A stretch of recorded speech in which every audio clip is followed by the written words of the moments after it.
So now, for the motivational speech, the personality whom I can't define from this stage. To define him, I need more than 3 hours.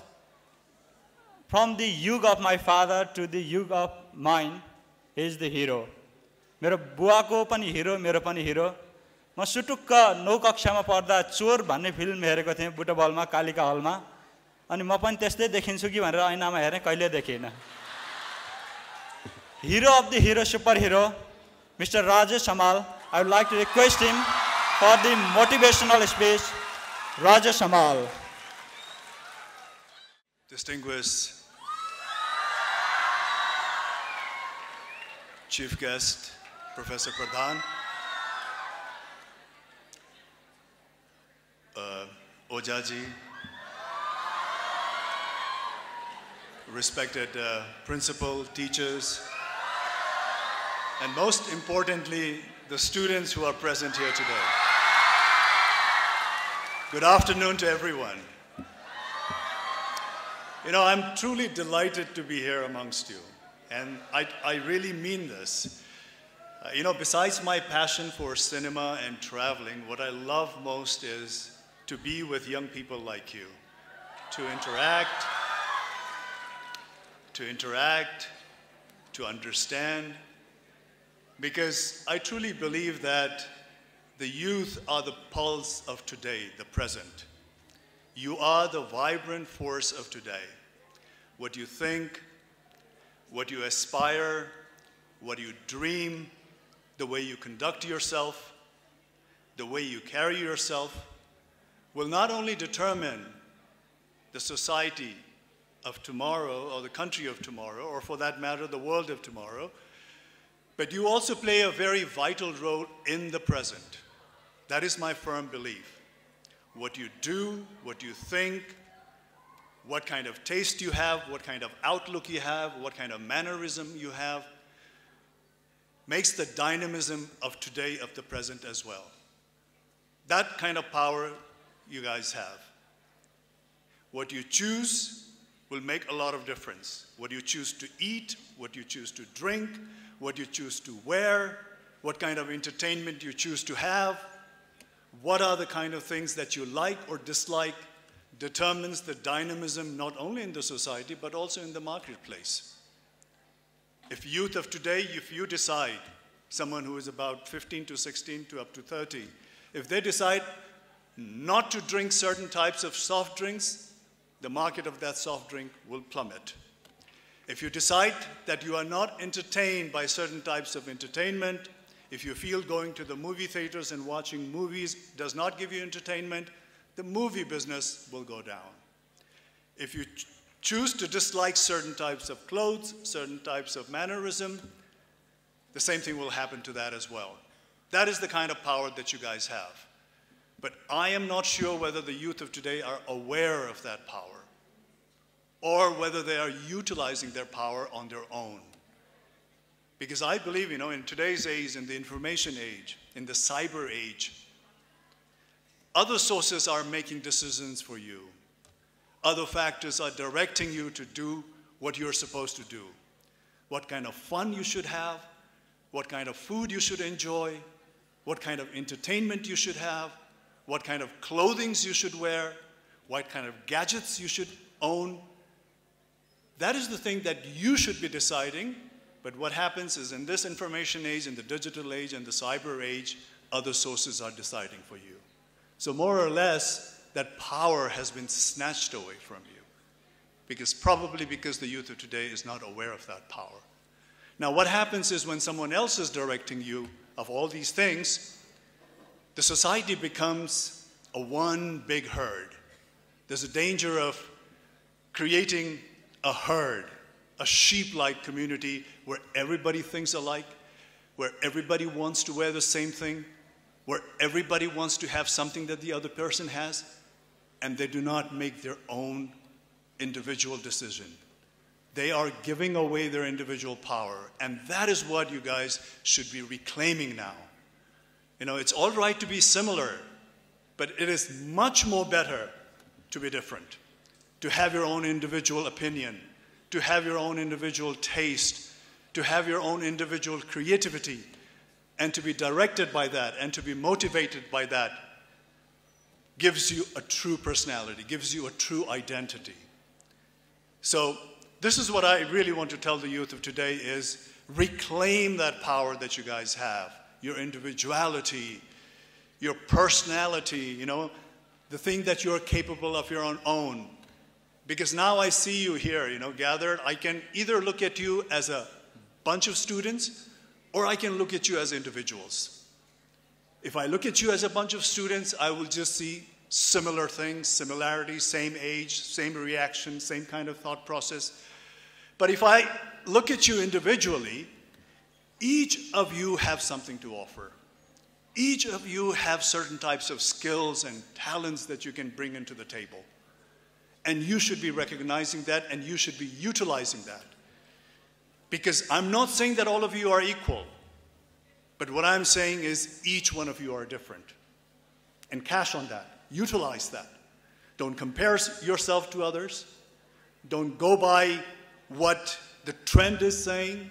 Don't go by with all the information that you have been bombarded with that is the right way to do things or think things. Don't go by that. Be your own creation. Utilize your creativity. Because each of you are an individual. Each of you have different types of skills, different types of talents, different types of capability. All you have to do is recognize that, to pinpoint that, you know. Some of you might be good in the future, some of you might be a great CEO. Some of you might be a great chef. It doesn't matter. As long as you are utilizing your skill, as long as you're utilizing your capability. Because, you know, in long run, when you go into life tomorrow, you at this stage, probably all of you have certain goals, you know, the goals that you want to achieve. You're probably saying that I want to excel in this, I want to become this, I want to become a great banker maybe, I want to become a great CEO in the future maybe.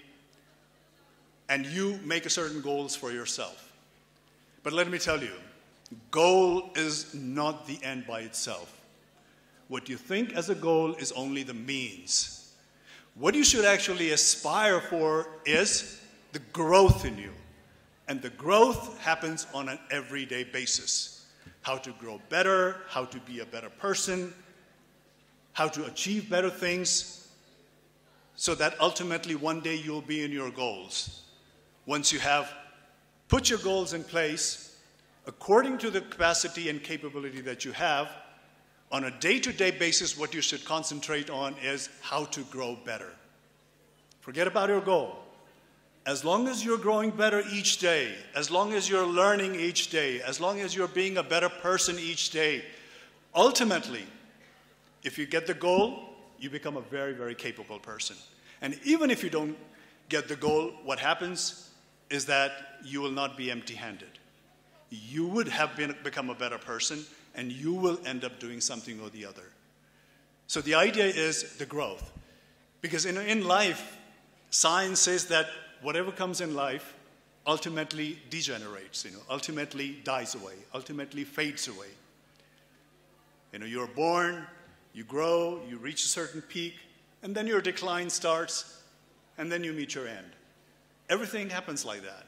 In the nature, in the living beings, you're born, you blossom, and then you die.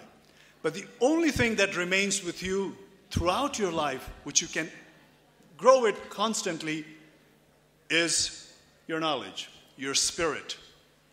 That you can make it grow all your life. Even if your body gives up, even if you're weak and feeble in your old age, as long as you are constantly growing in your mind and in your spirit, you are becoming fruitful. So that is the only thing that keeps on growing for the entire life of yours, unless if you are attacked by some terrible disease of the mind. As long as that is not happening, that is the only thing that grows constantly. Otherwise, everything else degenerates. Today, you are young people. You have not peaked yet. At certain age, you will be peaking. And then once you peak, you'll reach your saturation points. And then the downhill starts. And then the course of the nature takes place. But that doesn't mean that spiritually and mentally that you will not be growing. As long as your mind is functioning, you'll be growing all your life. So that is what you should be concentrating and focusing on, to grow yourself mentally. You know, there is a story of this great writer. And this writer says, you know, at one stage of his life, a disease, a fatal, very dangerous disease hits him. And his body becomes very, very weak and he degenerates. So his whole body is not functioning, but his mind is still functioning. And even at that stage, because his mind is functioning, he's willing to grow all the time. He's willing to lift up his spirit all the time. And then what he wrote at that stage was, he says, my hands are weak, because he's a sick person. He's an old person. He says, my hands are weak, but my writing is strong. He says, I have lost my speech, but my voice is strong. He says, I have diminished, but then he says, I have grown at the same time. So that is what happens. As long as you're concentrating on becoming a better person, growing all the time, that will, you know, complete you as a human being, and that will be by your side all your life. So that is what you should concentrate on. As long as you're growing, there's no doubt that if you have known your capacity and your capability, and if you have set a goal, you will definitely reach a goal. And once you have reached a goal, once you become whatever you wanted to become, you know, whether you wanted to become a CEO, a doctor, an engineer, a lawyer, or for that matter, an actor, in long run, what happens is, in the society, what is most important is, it's not what you do. What you do is not important. A lot of people concentrate on what they are doing, you know. They're saying, you know what I do? I'm a doctor. You know what I do? I'm a businessman. You know what I do? I'm a politician. Most of the people concentrate on what I do. But the emphasis should be on why I do what I'm doing. If you're able to get that message across of why you are doing what you are doing, the society respects you even more. They admire you even more, and your achievement becomes a true achievement. If you are able to explain why you're doing what you're doing. You know, if a doctor is able to explain why he has become a doctor, what is the reason he has become a doctor? What kind of contribution he wants to make to the society? If a politician, instead of concentrating on what he is, if he concentrates on why is he what he is, then the society respects him more. He will be able to clarify why he wants to be a politician. What are the reasons he wants to be the politician? If he can get that message across, the society will accept him and respect him even more. And for that matter, even an actor. If I keep on saying that I'm an actor, what I do, I'm an actor, what are you, I'm a superstar. If I only say that, and if I'm not able to disseminate the message of why I'm doing what I'm doing, why am I contributing all my years in an acting field? Why did I start my acting career? What was the reason why I wanted to be an actor? If I'm able to put that message across to the society, the respect and the acceptance comes much more easily. So don't concentrate on what you want to become. You know, try to find out an answer why you want to become whatever you want to become. What is the reason? Why is it that you want to be whatever you want to be? You know, ask yourself. And for that, you need a certain type of awareness. You know, awareness is the most important thing. When I'm saying awareness is the most important thing, is because, you know, as a human being, we are more or less made in the same fashion, in the same manner. After all, we're all humans. You know, we have similar emotions, whether we are a great scientist or we are an ordinary person. You know, we have similar emotions, we have similar mechanism, we react to similar things. But if you are aware, the people who are aware, they get the same actions done to them, but the people who are aware, they react differently. If someone makes you angry, if you are not aware of your emotions, you intend to get angry and you know, retaliate. But if you're aware of your emotions, you know, that might give you a realization that how am I going to control my actions? How am I going to, you know, behave in this manner? So awareness is very, very important. Having emotions is not a big deal. Don't try to say that I'm a good person, I don't get angry, I don't like to do this or do that, I'm a very nice person. Don't say that, because we're all affected by the human emotions. We're all affected by anger, we're all affected by love, we're all affected by disappointments, we're all affected by success in the same manner. But it is the people who are aware that channelize it differently.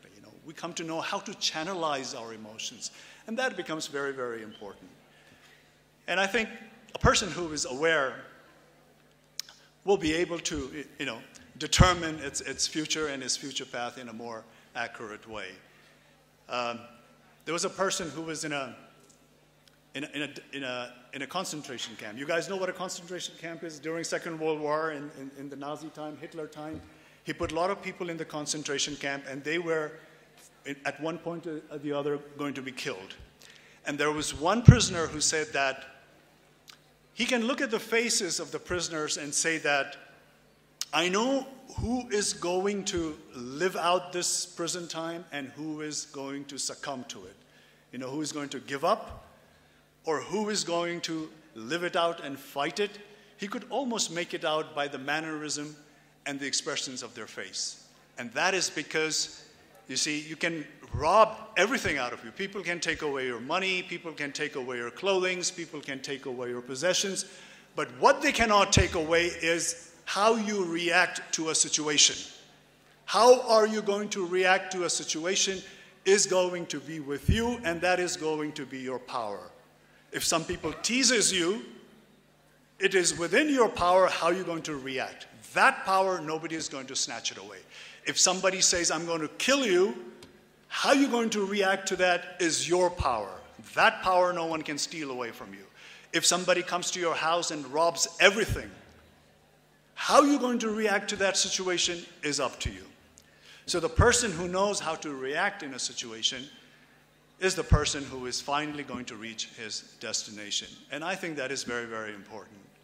But at the same time, I'm not going to say that by doing everything correctly, by having your goals, by being aware, by being a determined person, by recognizing one's power and responsibility, life is going to be easy. I'm not going to say that. Nobody said life is going to be easy. Life is not a bed of roses. Life is going to be tough. Life is going to have challenges along the way. Life will always have challenges and hurdles. And they will be there at every interval. Don't think that just because you have gone through one challenge that you have succeeded in life. Just because you have reached a successful point at one phase of your life, don't think that your entire life is successful. Until you live, you will have to achieve a lot of success. You'll have to face a lot of challenges. You'll have to face a lot of hurdles.